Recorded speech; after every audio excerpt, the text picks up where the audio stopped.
उपम बर'आ एचएस आनजादनि बड' एमाइलआव आसामनि गेजेरावनो बांसिन नम्बर मोननो हादों। बरमा एमपिआर एकाडेमिनि फरायसुलि उपम बर'आ आसामनि गेजेरावनो बड' एमाइलआव बांसिन नम्बर मोननो हादों। उपम बर'आ बड' एमाइलआव 100आव 97 नम्बर लानानै सेथि थाखोआव उथ्रिसार जानो हादों। मख'नो गोनांदि बाक्सा जिल्लानि बरमायाव थानाय एमपिआर एकाडेमिनि बिगियान आयदानि फरायसुलि उपम बर'आ बड' एमाइलआव आसामनि गेजेरावनो बांसिन गासै 97 नम्बर मोननो हानायनि अनगायैबो फिजिक्स, बटानि, जुअल'जि आरो केमिस्ट्रियाव लेटार मार्कजों लोगोसे सेथि थाखोआव उथ्रिसार जादों।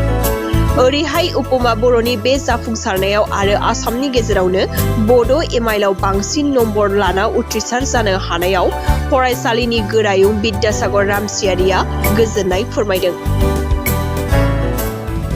उपम बर'आ एचएस आनजादनि बड' एमाइलआव आसामनि गेजेरावनो बांसिन नम्बर मोननो हादों।